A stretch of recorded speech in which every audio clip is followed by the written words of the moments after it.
because you guys were all on time. Okay, so let me ask you another really important question before I introduce what we're going to do today. This is my next question. Are you is it coming up yet? Are you a rock or a feather? Are you a rock or a feather? Can everyone type, are you a rock or a feather? And then I'll tell you what I am before I introduce myself. Are you a rock or a feather? Interesting. Okay, Alex is a feather. Ooh, Simon's a rock. Okay. Paul Grange is a feathered rock. Masayu in Kuala Lumpur is a rock. Interesting. Ishan is a rock. I wonder if this is like all the men think that they're really like a rock. That's interesting. Sometimes a rock.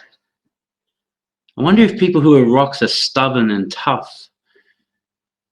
So you see, with asking this very simple question, it's kind of the basis of what we're doing today. It makes you have to think about what is a rock, what is a feather, what are the attributes of that, how can we connect to that, and it's forcing you to think creatively about that. I've done this before with another session, but sort of the idea of what we're going to be doing today. For me, I am definitely not a rock. I'm a feather. A feather can be beneficial because I'm quite flexible and I'm willing to change with the wind, but sometimes I'm not as strong enough as I should be. So I am a feather. Okay, just to introduce in teaching you have to be a feather sometimes, right? I totally agree, Tamara. Just to introduce myself quickly, is there I'll just do it very quickly because I think to speed up the beginning of this. So just so the people who don't know me, move on quickly from that. So what are we doing today? Today, the people who have come to my webinars before know I always start with a story. So we're going to have a story. We're going to look at some definitions and benefits of creativity. We're going to look at some ideas and theories which are different than definitions. And then we're going to finish up with lots and lots of different activities. Okay. And I expect the more you guys type and get involved, the more fun it will be. I'll be asking questions throughout. And hopefully you can leave today with some new ideas, thinking about creativity in the classroom. Probably no ideas you've never had before, but I'm just trying to get them all in one place. And as you know, from most of my webinars, the idea is to change the way we're thinking, well, to challenge the way we're thinking about things so we try new ideas in our classrooms. So this is the first story that isn't just about me, which is strange for my webinars. So when I started teaching back in 2004, and I thought I was a great teacher, and I was super, I had all these cool, innovative ideas. And it was interesting because there was I ended up watching one talk that really changed the way I did my teaching. So in those first 2 years of teaching, I was kind of getting through, but I thought I was doing well. And in 2006, I saw this gentleman. Who can tell me who this gentleman is? A very famous speech, if anyone can tell me. Does anyone know? I'm guessing Paul Granger will know, or I'm guessing Simon Hallett might know. Okay, this is a very famous guy called Ken Robinson. And back in 2006, he did a speech at TED. I think most people know TED, T-E-D. And I watched this speech on just when YouTube came out, before it was blocked. And after watching his speech, I really changed the way I thought about creativity in the classroom. And I realized how much I was doing in the classroom that was stopping creativity rather than encouraging creativity. And I think that the most important thing that Ken Robinson said in that video was, coming up now, if you're not prepared to be wrong, you'll never come up with anything original. If you're not prepared to be wrong, you'll never come up with anything original. And this, hi Mustafa, good to meet you today. This idea has stayed true with me till now, and it changed the way I thought about doing my own job, but also really changed the way I think about teaching. And it really resonates with students. If students aren't prepared to be wrong, they're not going to come up with new ideas. And then in language learning, they're not going to come up with new ways to say things. So that video, I'm sure, oh, hi from Mongolia, Ulugбек. Matanov, I hope I said that correctly. I think you're our first person from Mongolia. That's awesome. Good to meet you. That video was, when I think about it now, it's fascinating. That video is 13 years or 14 years old now. It's had 18 million views. I highly recommend everybody goes back and watches it. I won't get into that video. The point of the story was that after seeing that 13 years ago, it changed the way I thought about creativity in the classroom and made me think every lesson is a chance to develop creativity in my students. So what is creativity? I'm not going to give you a definition now. I'm not going to give you a definition.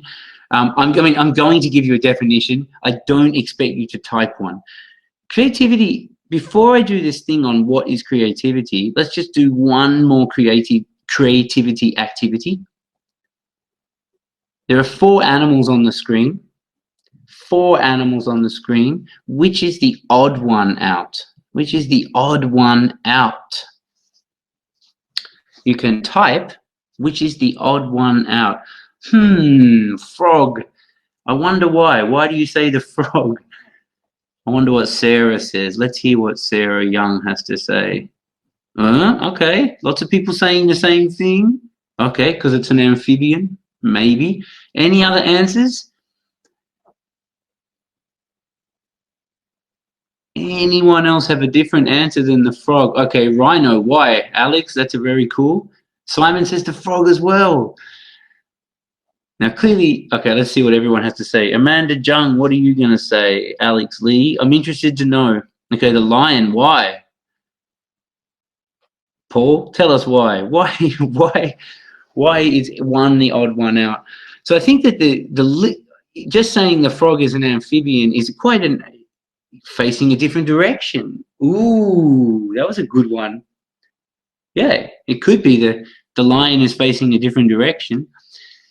Everyone else is saying the frog. That's interesting. So I think that what kids do when you do this activity with kids, they won't say the frog is an amphibian. Probably when they're 6, they don't know that. They might say the frog is green. They might say the monkey, the monkey eats bananas, the other ones don't. Yeah, most watched TED Talk of all time, exactly. They might say the lion is it because it's a feline, it's a type of cat. They might say that the rhino has a horn. My point of asking this question is it doesn't need, yes, Alex, good point, right? The point of asking this question is it's encouraging kids to think creatively. Hi, Fazane, Kashef, good to meet you. The point of doing that activity is adults will go through the most logical answer. It's the amphibian. But the kids will never do that. The kids will come up with all these other cool answers, right? It might be it's a rhino because I think you can ride a rhino. So by putting these questions at children, even the youngest ones, that's one step into really thinking about how you can develop their creativity. But let's go and answer the question that I asked before. What is creativity? So let's look at the definitions. What's so fat? Oh, hi, Nargis. Good to see you. Such a good webinar attendee that comes every week. So with the definitions of creativity, it's quite interesting because, yeah, we have a lot from Iran today. Maybe some of your friends that you introduced. So with a definition of creativity, it's quite a difficult one. I think we all know what creativity means inside, but as you'll see, there isn't one definition for creativity, and it's a hugely abstract concept.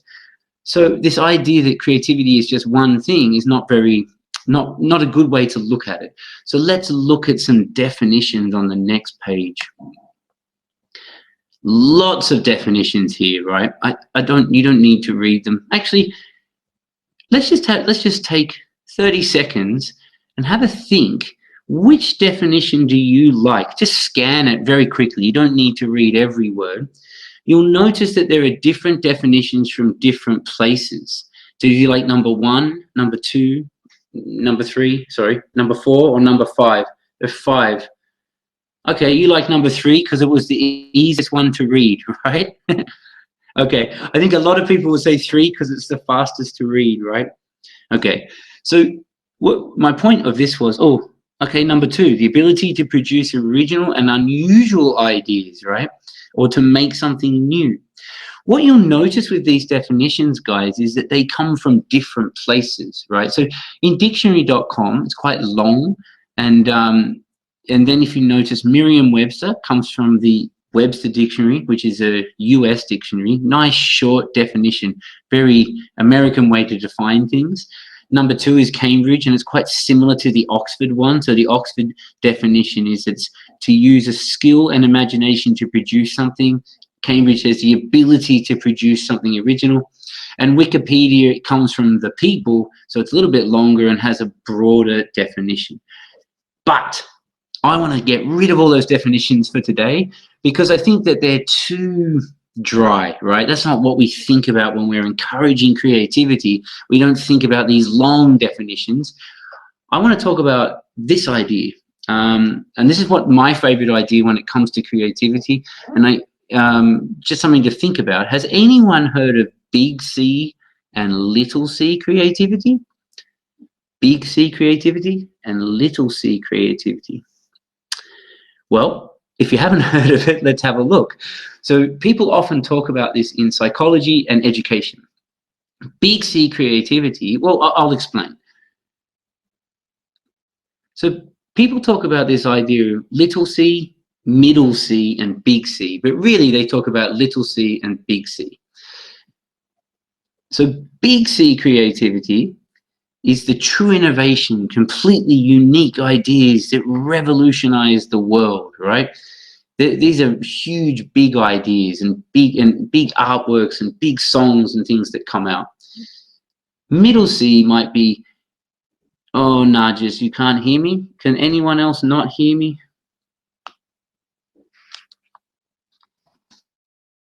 You can still hear me, right? Yes. I think so, because you wouldn't be typing. Great. Oh, well, sorry, Nargis.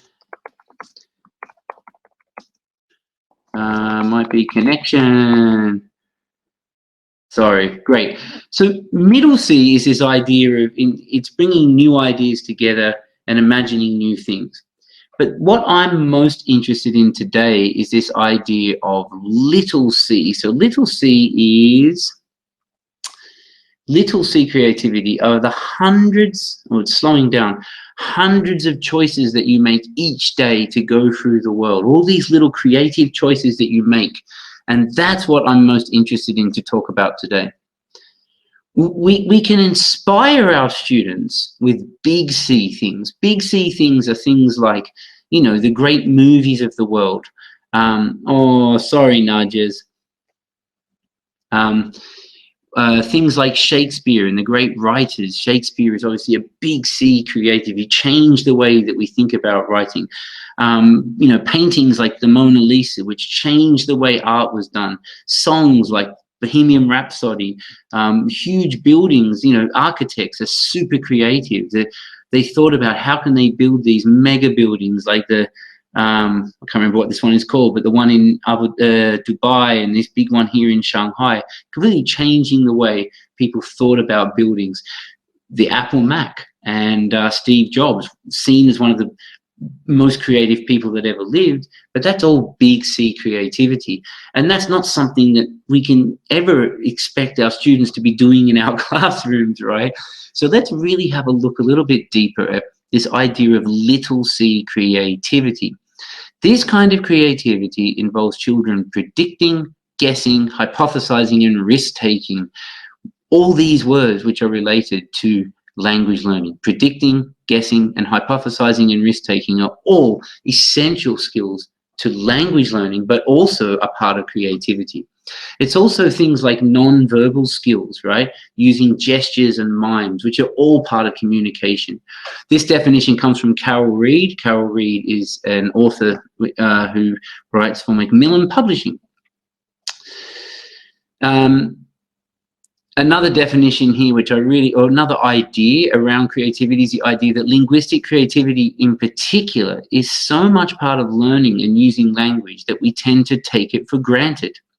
Yet from the ability to formulate new utterances, so little things, to the way a child tells a story, to the skill of stand-up comedy, or the genius of Shakespeare, linguistic creativity is at work. So Alan Maley is another linguist and language teaching theorist based in Bangkok, actually, but years and years of experience. And he says, you know, language and creativity are linked, and that's his idea. So do our students need to be creative at all? Why do they need to be creative? Well, let's have a quick look. I'm not going to read all of these, but there are so many reasons, and I'm going to send this out after, but there are so many reasons why encouraging creativity is useful for language learning and useful for your learners. The ones I like most here are number 3, creativity promotes problem solving. Problem solving is a huge advantage when you're learning a language. Creativity allows you to enter your happy zone. So once you're allowed to be creative, you can become more yourself, and then you have more ownership over it. Creativity promotes risk-taking. We need to take a risk. If we're too afraid to be wrong, we'll never be able to communicate. So many people learn languages for 15 years, and then they go out in public and they're too embarrassed to speak, and then they never learn the language. And creativity encourages lifelong learning. But you can have a look at the rest of these later. I'm sure some of you have seen this before, and I have done this so many times in my sessions over the years, but in 2015, the World Economic Forum came out with the top skills that people will need to get into the workplace in the future. And in 2015, they said the skills will be things like problem solving, critical thinking, and down here was creativity. But what they said was, back then, they said in 2020, which is right now, these are the skills that students will, that people will need. And creativity's moved right up here to the top with problem solving, critical thinking, and creativity. That to survive now in your workplace, you can't not have creativity. It is just an essential part of having to deal with things. I mean, look at the current weeks that we've been living in with the school closures due to this virus. We're having to be super creative and changing how we teach. We're doing online teaching, thinking about new ideas because all the schools are closed. If we were not creative, we wouldn't be thinking about how to do that. We'd just be sort of stuck, right? So the more creative, the better the outcome will be. Just one more point to make here on this idea of, you know, future skills. People often talk about 21st century skills and the 4 C's, and having communication, collaboration, critical thinking, and creativity. I don't think these are 21st century skills. These are just skills that people have needed forever. But I just want to make the point is that all the schools around the world now, IB schools and many government schools focus on these 4 C's, and one of them is creativity. And you can't really have creativity and not have critical thinking. They work very closely together. So that's just a point to make, is that creativity and critical thinking go hand in hand. So I'm going to give you now a really my favorite sort of idea and theory around this and around integrating creativity into our classrooms. And this comes from Carol Reed. I will share this with you after the session and send it to you. It's a really nice article. I've always really liked the way she thinks about creativity, and she talks about the 7 pillars of creativity. We're going to look at them, and then later I'll show you how they integrate into some games and get you guys more active again. So the first pillar, has anyone ever seen these before? Alex, Paul, anyone who can hear me I'm not sure everyone can hear me anymore. Amanda, I think Amanda would have seen these before. Yeah. Okay, so if you have seen them, I'll go through them quite quickly, and then we'll relate back to them when we're looking at the activities, okay? So the first one is, it's obvious that we need to build up positive self-esteem of our students. Unhappy students sitting in rows, like this, then they're not going to be creative. It's not going to encourage any creativity. So pillar one is that kids need to have a positive environment and feel good about themselves to be able to be creative. So the first step for any teacher is to create that environment that the kids can feel like they want to be creative, like this little boy. I like this boy. He's pretty cool. Number two, to encourage creativity and develop creativity, you need to be creative yourself. Now, if you come to class and just do the same thing every day, you don't model creativity, you don't do anything new, or you don't change how you do things or try new ideas, then why would your students do it, right? They need to see a really good model of creativity. So number two is you be creative. Number three, children need choice, and this will come up, I'll talk about this further, but at any time they have choice, they have to use some sort of cognitive process and think creatively about which one do they want. Do you want to play this game or this game? Do you want to write it or say it? Do you want to draw it or do you want to do a presentation? Anytime you have a chance for choice in the classroom, you're building creativity. I'll show you some more later. Number four is about how to use questions effectively. That it's not just, what is this? It's red. What is this? It's a dog. I'll talk about that in one slide later. And how do we make connections between, so making connections is how do kids make connections between the language they're learning and the rest of the world. So as simple as that activity we did before, are you a rock or a feather? You're making a connection between yourself and this object, right? The rock. What is a rock? Is it hard? Is it soft? What are the things that I need to make? I'm trying to connect to that. And by making those connections, you're developing this creativity of ideas, right? So it's, at the moment, there's a lot of kids stuck at home due to the school closures. What's great is that when we're teaching online, the kids are actually making connections to what's at home. So if we're talking about something soft, then they might go and grab all their toys and show the teacher. So then they're starting to have a connection between the classroom, the language, and real life and different ideas. And we'll have a look later at this one, but exploring ideas is the idea of that once you've got one idea, how far can you take that idea through things like mind maps? And I will show you a cool activity. And lucky last is getting the kids to think about their own creativity. So once they've been creative, you say, well, why was that creative? Did you enjoy doing that activity? Did you like that or you didn't like it? And then they start to realize that they might enjoy the process of becoming creative. So those are the 7 pillars. I'll send this out to you and you can review these. And I've got a really nice article to share with you, but these are called the 7 pillars of creativity. Just one more point on my friend Ken Robinson before we go and play some games and activities. Ken Robinson said so much on creativity. I think that really my favorite quotes here, I've put my favorite quotes here, but just a few to point out to you are, imagination is the source of everything in human achievement. We don't grow out of it. We don't grow out of creativity. We don't grow into creativity, we grow out of creativity. That we are very creative when we're young, and then we go to school and we go to work and we get less and less creative. And sometimes we're educated out of it. I think my favorite quote from Ken Robinson is this, though, that imagination is the source of all human achievement. So if we don't have this imagination, how do new ideas come up? So Ken Robinson talks about how schools kill creativity. And I'm going to show you 4 answers from 2 gentlemen called Nick Peachy and Alan Maley. What do you guys think? What is sometimes creativity killed at school, that we don't encourage it? What type of things happen in schools that stop creativity? Can you think of anything that would stop creativity? Any idea is fine. Yeah, grammar, focusing on just grammar rules, then we don't have anything to do with creativity. Good point. Is it Nayera? Nayera. That's a really good one.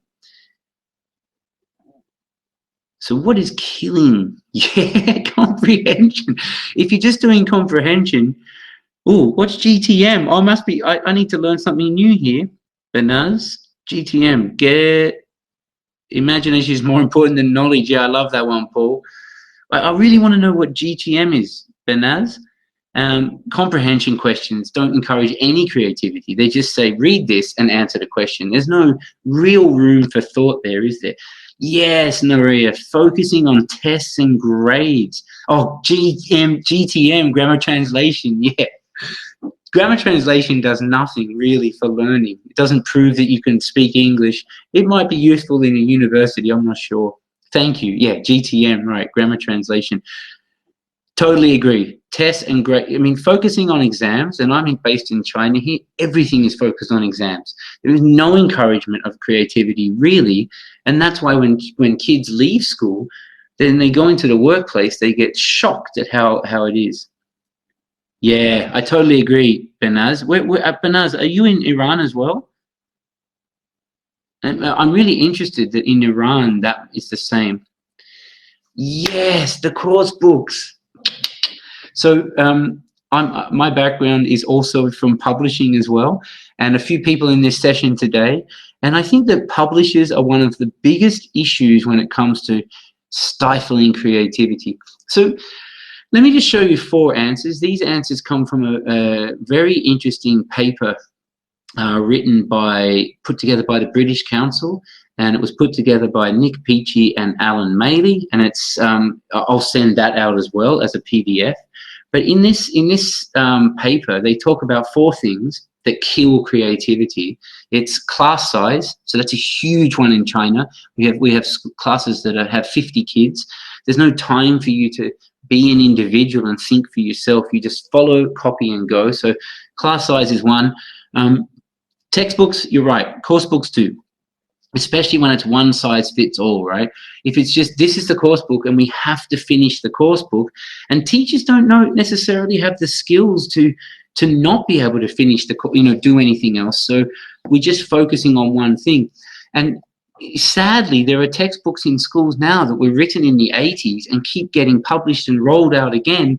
There are some excellent textbooks out there, but unfortunately there's some very old style ones. Just have a fixed rule and follow. Yeah, exactly. Very similar here in Asia as well. I'm sure people like Paul have had the same experience in Bangkok as well. Exam-based curriculums obviously don't do anything great for creativity, because you're just focusing on remembering and going to do it. And especially when the tests aren't really asking anything to be creative. And this is the 4th one I hadn't thought about before, and it's a very interesting point. If you're just focusing on skills for employment, sometimes you miss the skills for life. So there's an idea that we're just trying to get people ready to go to do jobs, as opposed to ready to live as humans. And language you don't just learn English to go and learn, do a job. You learn English to go and speak to the world, come to webinars across in different countries and share ideas. So when you're only focusing on employment, you're not really encouraging them to be super creative, which goes against what the Job Forum thing said, but it's just an interesting point. So all of those ideas, that was a lot of ideas and theories. I mean, I'm just going to share some of my favorite activities. The point is that with the activities I'm going to show you, each one of them includes some of those pillars, some of those ideas that we've been talking about here. So today my idea is not just to give you activities, it's to give you the thinking about the activities. So this is the first one I love, and I use this in many webinars. It's called a choice. This is about choice, right?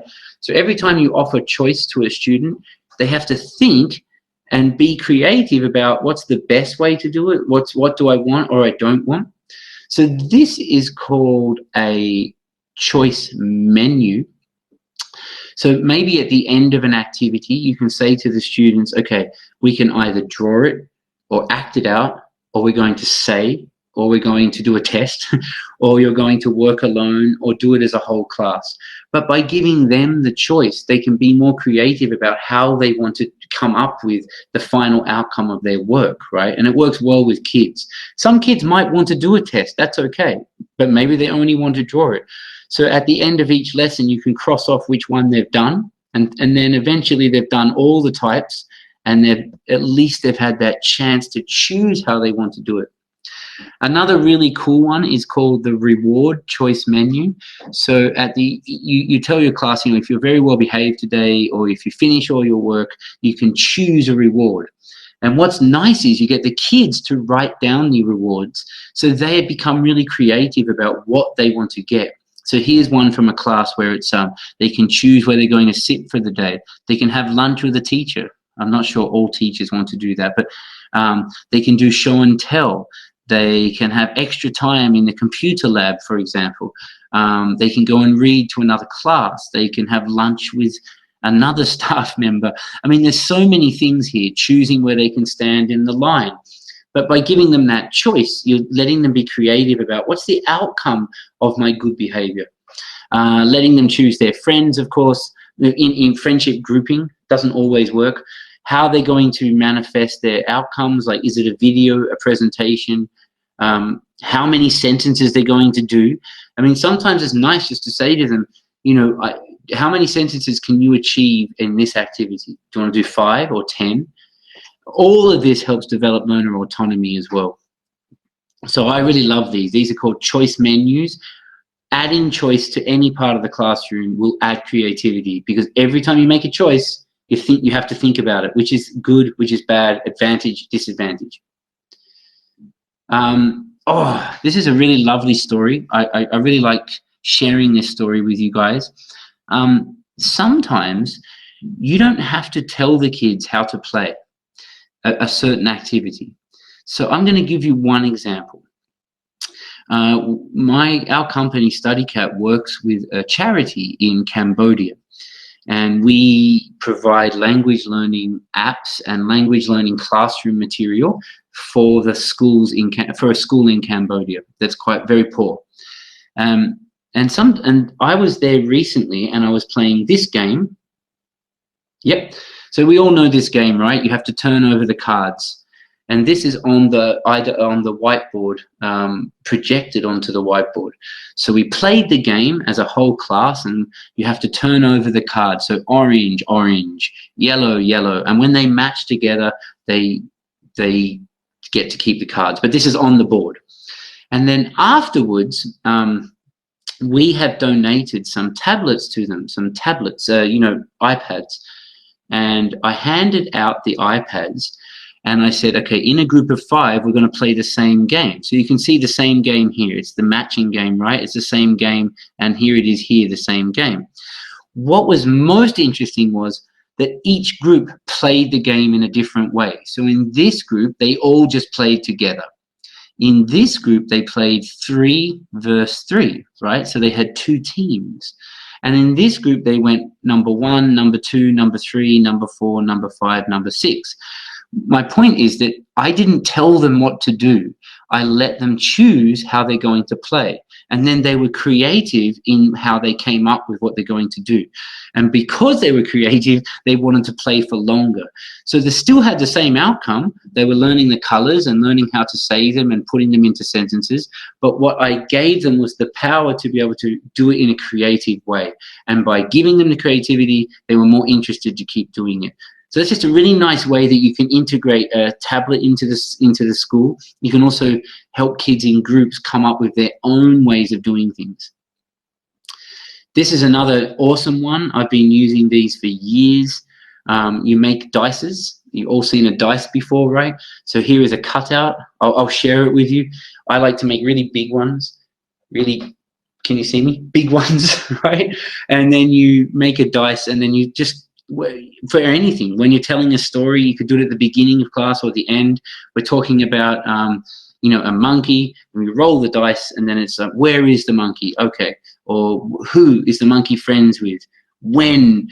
How did he get there? When did we see the monkey? What is he doing? But by having the dice, the kids have to come up with creative questions about the topic that you're talking about. And you never know what the question is going to be. So it's really a lovely way to keep practicing question forms, but also encouraging them to be creative with their questions. Has anyone seen this before? Who can tell me what this is? If anyone can tell me who came up with this first, they get 10 points. Oh, 4 people. Who's going to be first? Yes, Alex was the winner. So when you have a look at, yeah, good job. Yeah, you can still type it. Yeah, so who knows what lots and hots are? This will give you 100 points. Oh, Amanda Jones going to be the winner. I'm interested. Yep. And higher order, right? So what's interesting about question forms is, I really believe in this, is that most of our students are down here, right? Lower order thinking skills, things like what color is it? Just recognizing facts. Is it big? Is it small? Things like this, right? So a lot of our students' language ability is quite far down on Bloom's taxonomy. It's quite down here. I can do a whole session on just questioning, but just a quick point on it is our students sometimes don't have the English ability to have the higher order thinking skills. So the simplest solution is always allow a little bit of L1. What is L1, people? L1 is, yes, Mazayu, but not, yeah, first language. I always encourage some first language in the classroom to encourage the higher order thinking skills. Tell me, so maybe you're teaching them, okay, let's talk about this in English, but let's really think about it in my first language so we can have a relationship about thinking about that, and that's where we're really encouraging your creativity. So just keep this in mind. Sometimes students don't have the English ability to express their creativity, so let them do it in their L1. A few more activities before we wrap up. Problem solving is one of the keys to language learning. So what can we do with blocks? This is one of my favorite activities. This is very, very simple. So you've all seen blocks, right? You all have Lego or a copy of Lego. A really nice one is you build a little model, so something like this, and you put it outside the classroom. You put it outside the classroom. And half the kids are outside the classroom and half the kids are inside the classroom. And you put the little model somewhere and the other kids just have the blocks. And they have to, the first group of kids have to look at the blocks and they have to run back in and tell them how to build it. Now, you don't tell them how to do it. You just say the kids in the classroom have to build what's out of the classroom, but they can't see it. And the kids outside the classroom can help them, but they're not allowed to touch the blocks. So they have to be super creative in how to get them to build the blocks, right? So they'll say, okay, 2 yellow blocks on the bottom, and then red, and they might do it as a relay. They might try to draw it and bring it in, or there's lots of different ways that they can solve the problem of how they're going to get the kids in the classroom to build the blocks that look like the blocks outside the classroom. And it really encourages creativity. It's one of my favorite activities. It's very similar to what we call running dictation, but it's a lot more creative than just running dictation. I was going to show you this activity, but I can't, so I'm going to skip this one, unfortunately. Does anyone know what this is? Can anyone see this? Do you know what this is? Anyone know what this is? Go, Mazayu. I never played this. Yeah, Minecraft. You even know it's Minecraft 5. I don't know that. Minecraft is one of the most beautiful places for kids to be creative they have to build, they have to work together. I'm not sure how much you can encourage it, but it's just another really lovely one to add to language teaching. You add a little bit of Minecraft, tell them to do it after school, as if they're using English, but they're also developing creativity. Okay, have a look at this picture. If anyone can tell me, oh, it's a bit slow. If anyone can tell me, what is the English phrase this picture represents? What is the English phrase this picture represents? Can anyone? You guys are so good today. I'm highly. What is the English phrase? You have to be very clever to get this one. Maybe not got stuck. So the first word is throw.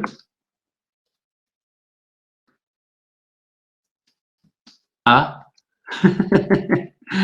right, I'm going to just put it in here. Throw a. Have you ever heard this one before? Yeah, throw a spanner in the works. So try to picture this picture.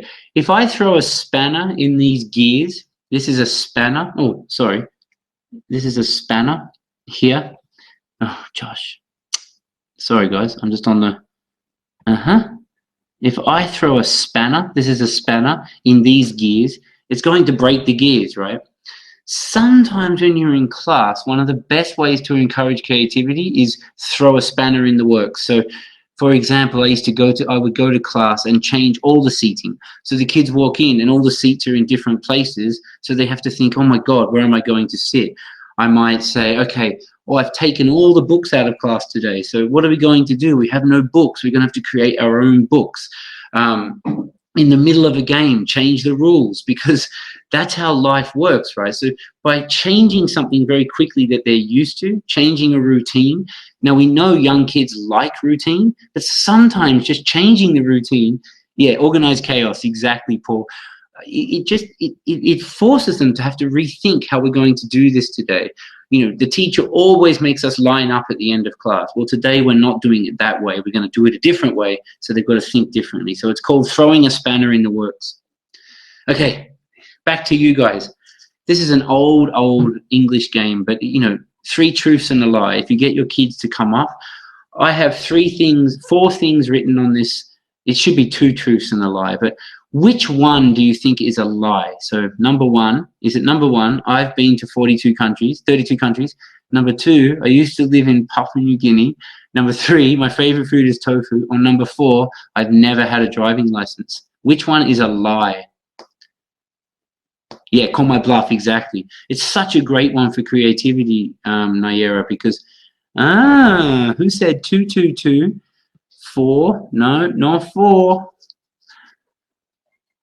Okay, I'll tell you very quickly. The reason I love this one, so one person got it. So yes, I have been to more than 32 countries. I spent 5 years as a kid growing up in Papua New Guinea. I love tofu, but it's not my favorite food. My favorite food is chocolate cake and stuff. And actually, I've never had a driving license because I just never had one. So, but my point is, playing this game is a highly creative game, right? Kids have to think about it. How can they come up with a lie? Lying is one of the great creative skills.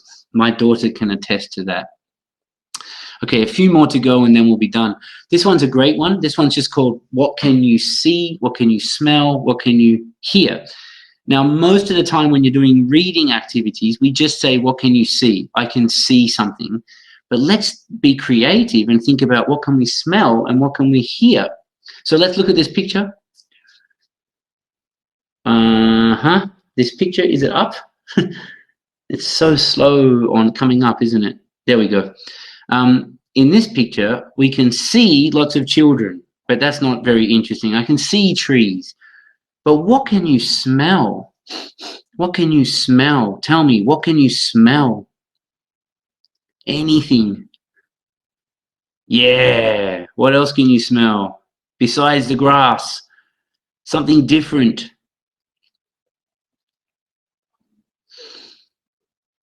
Yeah, cool, right?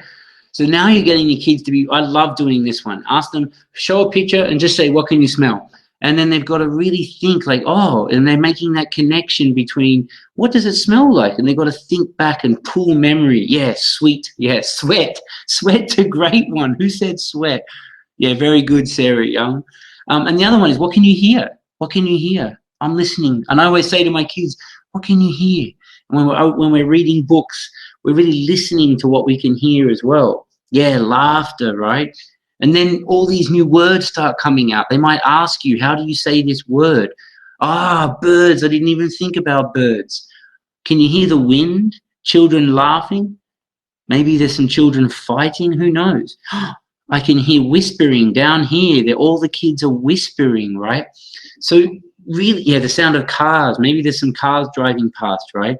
So now you get that idea that the kids are, motorbikes if you're in Vietnam, and it's very cultural. Different countries will have different sounds, right? But then the kids are being creative, thinking what is around this environment, not just what does it, this is red, this is blue, this is a circle. That's only half of where language exists. That's another really cool one. So that one's called What Can You See, Smell, and Hear? If you think about the pillars, the 7 pillars, this is what Carol Reed is calling exploring ideas, right? You're exploring further beyond just it's a park. You could say it's a park, or you can say let's smell the park, let's hear the park, let's see the park. It's much more than just saying it's a park.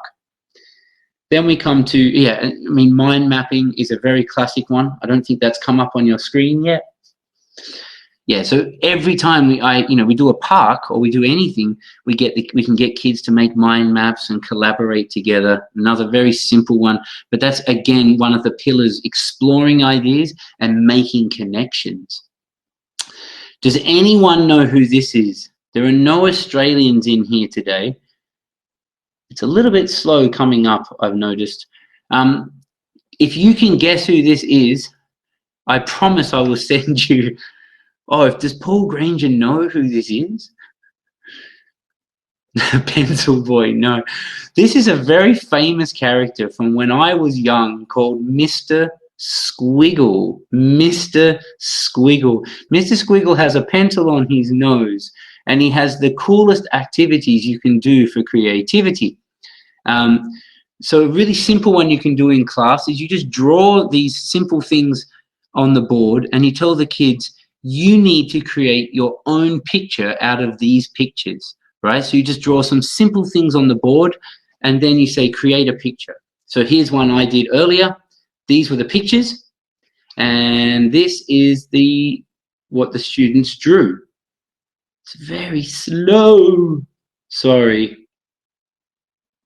So you can see here they drew a tree, and they drew the circle. So the square became a tree house. This became a cloud in the sun. The squiggly line became a caterpillar. The circle became a flower. And again, it's making connections with the outside world and encouraging creativity. Then you get the kids to get together and make a story out of it. They can talk about something. Such a simple activity. It takes about 20 seconds to do. Draw it on the board, get them to draw, and then come up with some creative ideas. This is one of my, we'll do 2 more activities before we finish. One of the simplest games to play is just called Word Scramble. So I've got some words here on the board, and then you just ask who can come up with the longest sentence. So you throw up all the words on the board that you used that day in class, and then you don't need to include the function words. You don't need to include the tenses. That will be something they have to create on their own. So I'll give you 20 seconds. Who can come up with the longest logical sentence? You can change the tense and you can add function words.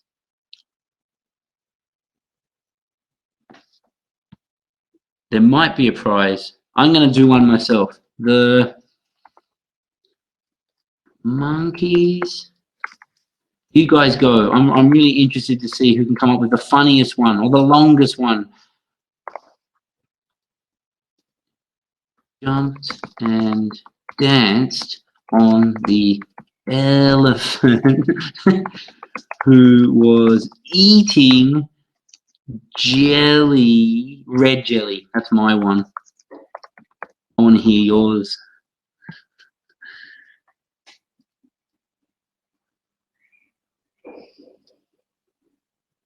I'm going to let you type.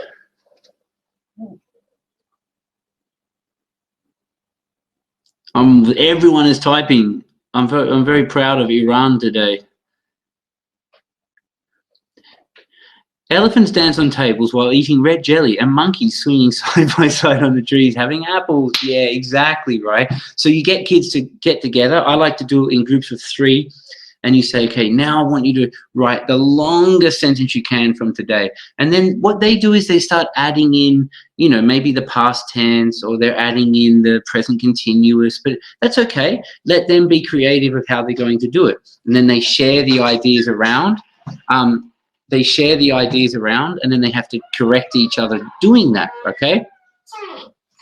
The next one is... really quickly, so really simple other ideas just to show you before I wrap up is putting all the different animals on the board. They have to make the same sentences. Sorry guys, just my cat is making a lot of noise. This is a really nice one. Silhouettes are a really excellent one you can use, where you put up a silhouette like this and you just ask simple questions. What color is her dress? What is she doing? What does she look like? And then they have to be really creative, thinking about the way that they're going to describe what this person looks like. They could all have different answers. Again, does anyone know what story this comes from?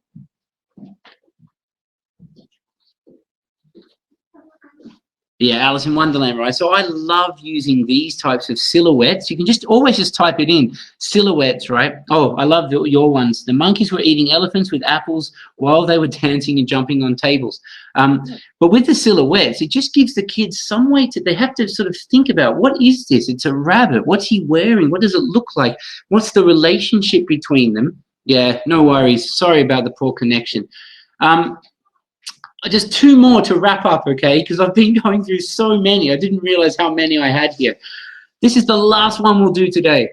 How many different ways can you use these 2 cups? How many ways can we use these cups?